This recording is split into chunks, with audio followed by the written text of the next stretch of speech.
Picture this. You're tired. It's a Thursday. Your calendar already looks like a game of Tetris that's about to end badly. Then a coworker leans over and says, "Hey, quick favor." And before your brain is even finished processing the sentence, your mouth has already said the word. Yes. You didn't mean yes. You meant, please, no. Please, God, no. But out it came, smooth and cheerful, like your face was possessed by a customer service chatbot. Here's the thing. You are not weak. You are not a doormat. You are a human being running some very old software, and that software has one job: keep you socially safe, even when it wrecks your weekend. So today we're getting into it. Why your mouth betrays you, why no feels physically painful, and why the kindest people in the room are usually the ones getting steamrolled. Let's start with the moment itself, that tiny window between the question and your answer. Someone asks you to for something, a favor, a meeting, a quick chat. In that fraction of a second, your brain is not weighing pros and cons. It is scanning for threats. And the threat it's scanning for is not the task. It's the look on their face if you say no. Psychologists call this the social pain response. Neuroscientist Naomi Eisenberger at UCLA ran a now famous study where people were socially excluded during a simple online game called cyberball. Their brains lit up in the exact same regions that process physical pain. Read that again. Social rejection to your brain feels like getting punched. Not metaphorically, neurologically. So when someone asks you for a favor, your brain isn't really thinking, "Do I have time?" It's thinking, "Do I want to get punched right now?" The answer is always no. So the answer to them is always yes. Congratulations. You just agreed to help someone move on Saturday. Now let's talk about where this software got installed. Because you weren't born like this. Somewhere along the way, you learned that keeping other people happy kept you safe. Maybe a parent who got moody when you pushed back. Maybe a teacher who rewarded the good, easy kid.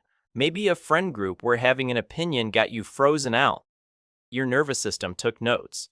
It built a little rule. Agreement equals safety. Disagreement equals danger. That rule is still running in the background 30 years later when your boss asks if you can hop on one more call. Psychologists have a name for the extreme version of this pattern. They call it the fawn response. It sits right next to fight, flight, and freeze as a way the body handles perceived threat. Instead of fighting or running, you appease. You smile. You agree. You over-explain. You say yes when every cell in your body is screaming no. And the wildest part? It looks like kindness from the outside. That's the trap. Society rewards fawners. We call them team players. Reliable, nice, easy to work with. Meanwhile, they're quietly hemorrhaging time, energy, and self-respect. Nobody notices because they never complain. Complaining would be, a form of no. Let's zoom in on the actual moments of the yes. Because there is a specific psychological trick happening in your head, and once you see it, you cannot unsee it. It's called anticipated guilt. You are not making a decision based on what you want. You are making a decision based on how bad you'll feel if you disappoint them. Researchers Roy Baumeister and June Tangney have written extensively on guilt as a social regulator. Guilt exists to keep groups together. It's the leash that keeps you from wandering off and being a jerk, useful in small doses. But in a chronic yes-sayer, guilt isn't a leash. It's a full-body harness. Someone just has to tug lightly, and you're already walking toward the thing you didn't want to do. Here's a small example. Your friend texts, "Hey, can you help me edit my resume tonight?" You are exhausted. You want to lie down and stare at the ceiling like a Victorian ghost. But instantly, your brain plays a little movie. In it, you say no, and your friend feels hurt, and now they think you don't care about them, and now they're telling someone else you've changed lately, and now you are a bad person.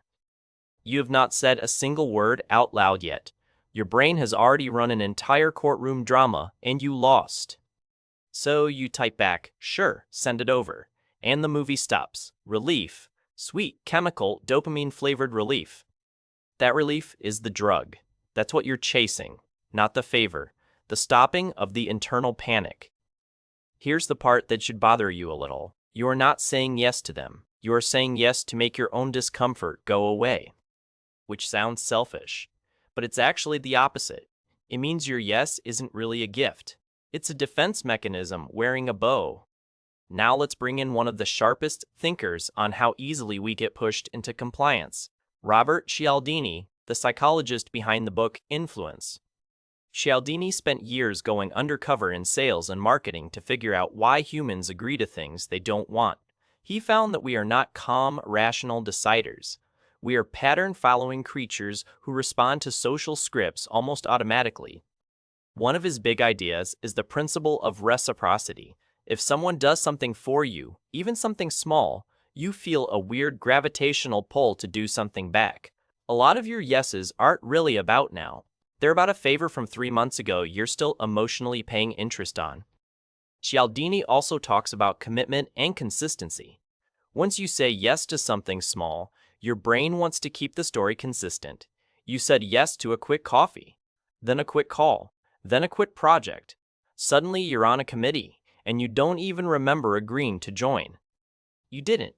You just kept being consistent with the first tiny yes. Your identity got hijacked by your own politeness. There's a specific move salespeople use for this. It's called the foot in the door technique. Psychologists Jonathan Friedman and Scott Fraser demonstrated it back in the 1960s. They asked homeowners to put a small, tasteful sign about safe driving in their window.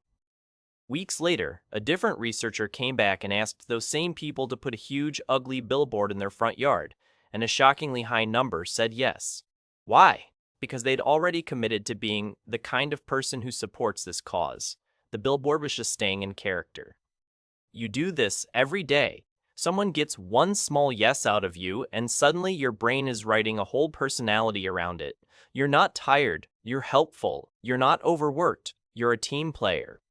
The label becomes a cage, and you built it out of yeses. Now let's talk about a slightly darker player in this game. It's called the spotlight effect. Psychologist Thomas Gilovich showed that we massively overestimate how much other people are paying attention to us. In his studies, participants had to walk into a room wearing an embarrassing t-shirt and then guess how many people noticed. They guessed about half. The real number was closer to a quarter. We think we're on stage. We're not.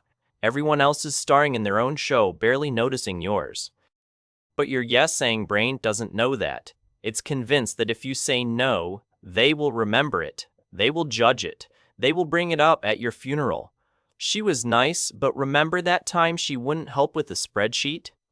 They won't. They already forgot. They asked. They moved on to their next thought within 11 seconds. But you're still there, 3 days later, running the tape. Think of the last time you said no to something small. A group hangout, maybe. Now be honest. How long did you replay it in your head? An hour? A day? A week? Now think about the last time someone said no to you. Do you even remember? Probably not, because you're the star of your show. They're the star of yours, and nobody's watching yours as closely as you think. Let's get into the language of the yes itself, because this is where it gets almost funny. People pleasers don't just say yes, they over-yes. Watch how it sounds. Yeah, no, totally, of course, don't even worry about it. Happy to, seriously, it's fine, no problem, whenever whatever works. That's not agreement, that's a hostage negotiation, and the hostage is you. The more qualifiers and softeners a yes carries, the more likely it's a fawn response, not a real preference. A real yes is short, yes, sure. A fake yes is a paragraph, because your brain is trying to preemptively apologize for a boundary you haven't even set. Meanwhile, the other person hears yes and moves on with their day. They don't hear the paragraph, they don't feel the strain.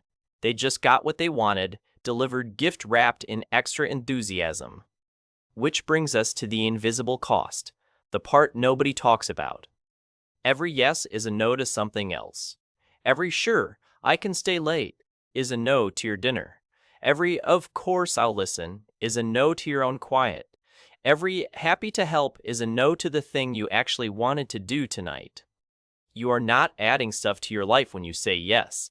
You are subtracting from a fixed budget of hours, energy, and attention. Chronic yes-sayers are running that budget straight into overdraft. The wild part is that the people who benefit from your overdraft rarely notice they're benefiting. They think you have unlimited capacity because you keep proving that you do. Here's the part that should bother you. Your yes trains people how to treat you. If you say yes when you're drowning, you've just taught them that your drowning is invisible, that your limit is theoretical, that you can be asked again next week and the week after, and the answer will still be yes. You didn't do that. Your fawn response did, but they can't tell the difference. To them, it just looks like you love helping. So they keep asking. Not because they're villains, because you keep signing the contract. Let's talk about the physical side of this, because your body has been keeping score. Physician and author Gabor Mate has written extensively about the link between chronic self-suppression and physical health. When you spend years overriding your own no, your nervous system doesn't just shrug it off. It stores it. In tension, in shallow breathing, in that weird tightness in your chest during meetings. Your body knows you meant no, even when your mouth said yes. And it will keep gently, then not so gently, reminding you that knot in your shoulders, a folder of unsaid no's, that Sunday night dread, also unsaid no's, that specific type of tired that sleep doesn't fix, say it with me, unsaid no's.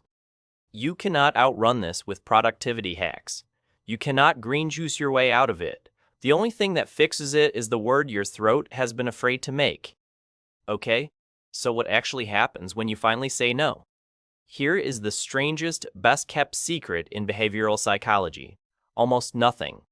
You brace for the punch, and the punch never comes. The other person says, "Oh, okay, no worries," and starts asking someone else. Or they push a little, and then they let it go. Or in the rare case they get mad, you learn something important. They were never a safe place for your yes in the first place. New assertiveness clients often report the same arc. At first, they're convinced saying no will destroy their relationships. Weeks in, they report the opposite. The relationships that mattered got closer. The ones that couldn't survive a small no were quietly not real relationships. Which is a heavy sentence, so let me say it one more way. A relationship that requires you to lie about your capacity is not a relationship. It's a subscription. Let's get practical for a second. Not therapy practical, just human practical. The single most useful move for a chronic yes-sayer is the pause. You don't have to say no. You just have to not say yes. When someone asks for something, try this. Let me check and get back to you. That's it. 7 words. You just bought yourself the one thing your fawn response never gives you: time. In that time, your nervous system calms down. The imaginary courtroom drama stops running. You can ask yourself the actual question: do I want to do this? Do I have room for this? Would I offer this if they hadn't asked? You'd be shocked how often the answer in the quiet is a very clear no. A no that was there the whole time, just waiting for you to stop panicking long enough to hear it. And here's your slightly uncomfortable takeaway. Your yes is not free. It never was. Every time you spend one, you're spending real minutes of your finite, unrepeatable life on someone else's priorities, on someone else's schedule, on someone else's version of you. The people worth keeping in your life will not flinch when you say no. They will adjust. They will respect it. Some of them will secretly admire it and wish they could do the same. And the people who do flinch, they were never buying the real you. They were buying the yes. You don't have to become a monster. You don't have to say no to everything. You just have to stop letting your mouth commit crimes your future self has to pay for. Start small. 1 no this week, maybe 2. Say it kindly, say it clearly, and then this is the part your fawn response will hate. Do not explain it into oblivion. No, I can't this time. That's a complete sentence. You don't need footnotes. If your brain does this yes thing on autopilot, you're not broken. You're just running an old survival program in a world that no longer requires it. The good news is the program can be updated, one tiny, terrifying, life-giving no at a time. If any of this hit a little too close to home, tell me in the comments. What's the last yes you regretted? And what would you say instead if you could rewind? I read them. And if you want more videos that quietly explain the weird stuff your brain is doing behind your back, hit subscribe. I'll see you in the next one.